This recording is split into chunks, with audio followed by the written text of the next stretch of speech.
Hey guys, welcome to Just Don't Know, the podcast where me and Jess watch a movie or something today afterwards. Or something. My name's Kyle. And I'm Jess. And today we are going to watch Practical Jokers, the movie. Sounds awesome. I know you've seen the TV show before. Yes. Big fan of the TV show. It's hilarious. Jinx. Ah, fuck. What would your guess be that the film would be about? Based off like what you know about Impractical Jokers. My first thought would be just like a longer version of like their TV show. Sure. Pulling the same kind of like little pranks and stuff. The premise is that they're all like high school friends. So maybe like they're doing something like that, but they're too old to do that, so maybe that's dumb. Because we watched Bad Trip, I'm thinking it'd probably be something more along that line. Just, not to the extreme Eric Andre went to. Well, you know what? We're gonna find out. I love your guess. I love your attitude. I love your energy. I'm excited to do this. I'm excited to watch this movie. All right. So we just watched Impractical Jokers, the movie. Yes, we did. I liked it. I thought that the acting was kind of terrible at the beginning and at the end, but all the skits in the middle were fun. Can you give us a quick plot summary of what the movie was about? So they sneak into a Paula Abdul concert in high school. They kind of ruin the whole concert.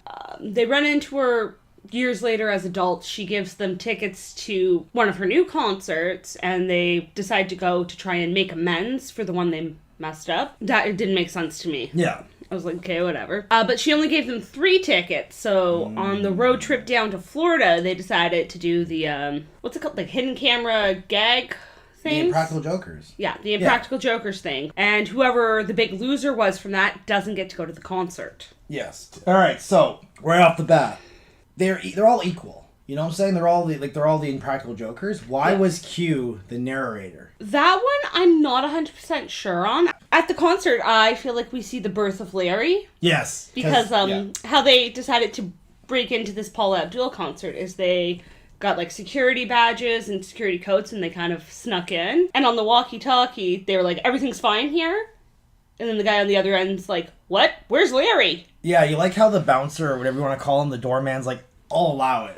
What do you mean you'll allow it? Either they're the security or they're not the security. Yeah. What do you mean you'll allow it?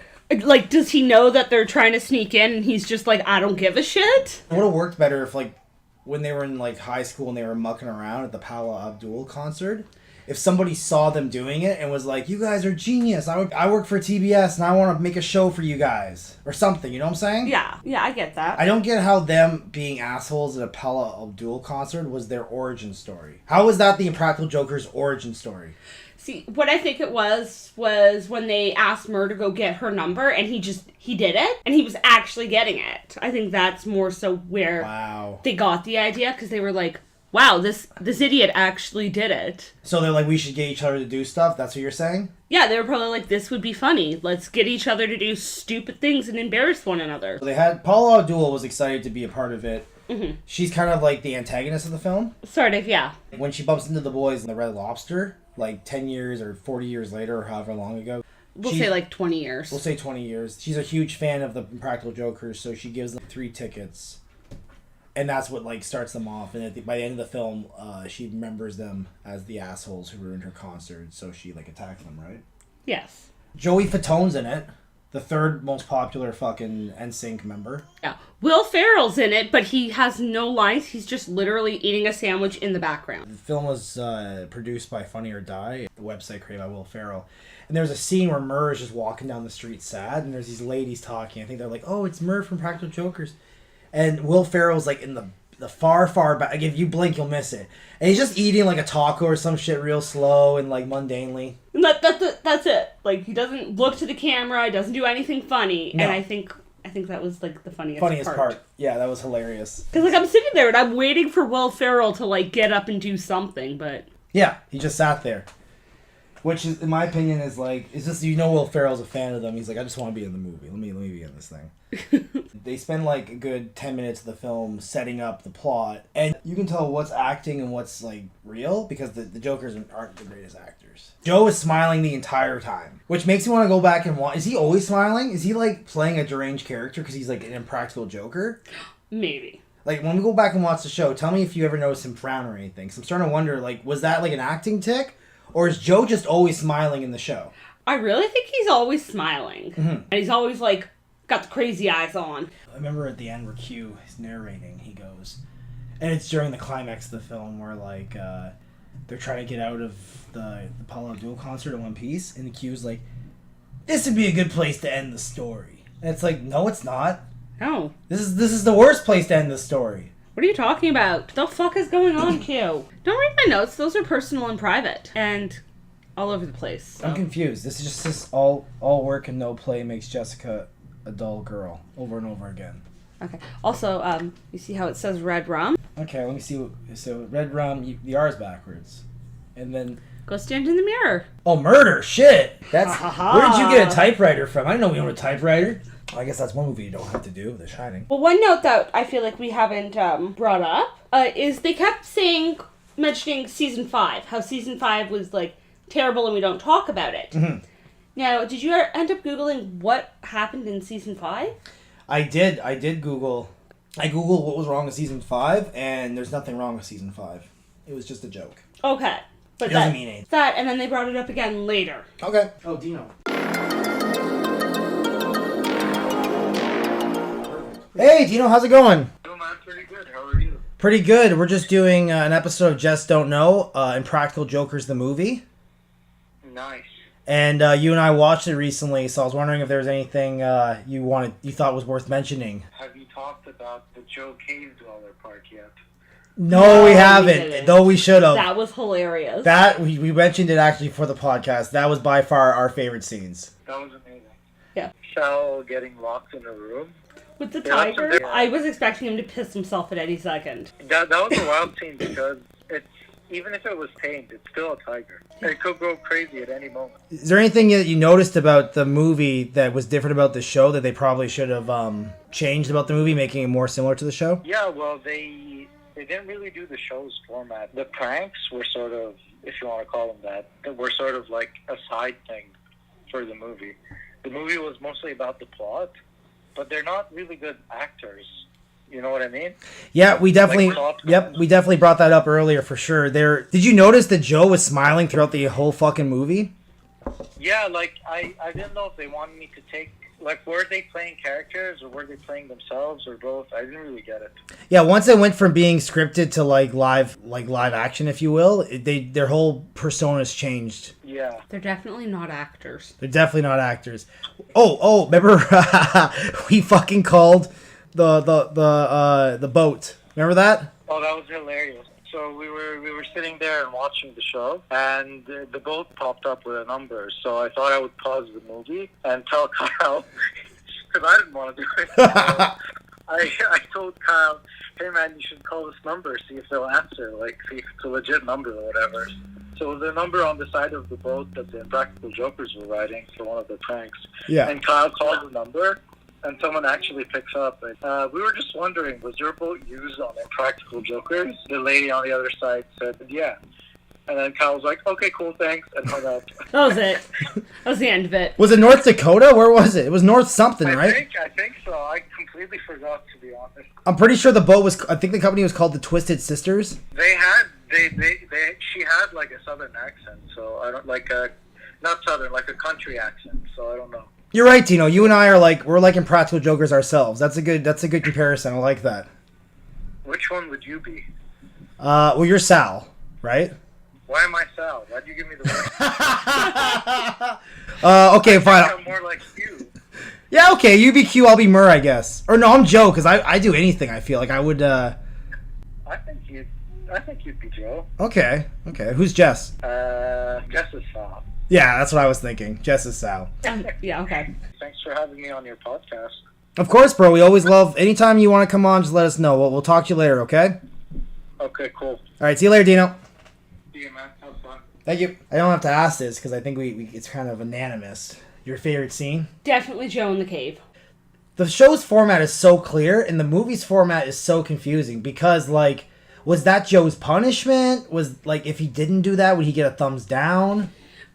Maybe it was they could only do that for, like, a certain amount of time, so they only had the time for one Joker, so they decided it would be Joe. Yeah, maybe. Because, like, he would be the best at it. It was so fucking funny. It was. I think a big part is, I'm sure if we had the DVD, we'd find the deleted scenes. I'm sure they edited it down for the movie. But, like, for example, there was the boat one, where we only saw three of the four Jokers do the boat scene, where they had to convince... They were on a boat with, like, 2 or 3 other people, and there was someone who needed to get on the boat, like, who was shipwrecked, and the Joker had to convince everyone else not to let the person on the boat. Yeah. We never saw Sal do it. I think my least favorite scene was the Paula Abdul scene. The first one when Joe got on the stage and was like, white people, blacks. Pregnant ladies. Yeah, because it was weird and like didn't like cringy. It was cringy. It was the only cringy. No, it was a very cringy movie actually. I don't know. I think it was the cringiest. Yeah, I think if I was not a fan of Impractical Jokers and this was my first introduction to them, I would be like, I'm not watching this shit ever. Why are you making me watch this, Hicks? This is crap. A little fun fact for you. So you know how it starts off where he's driving and there's the hula girl named Stacy? Yes. I actually Googled who Stacy was and I found out the backstory to that. Okay, let's hear it. So you know how there's that podcast on the Smodcast network by Kevin Smith called Tell 'em Steve Dave? Stacy is also on the podcast. And her joke was she was really mic shy. So for the longest time, fans didn't know if she was real or not. That's it. Each time Murr opened his hotel door to reveal his room, the other guys had no idea what they had set up inside.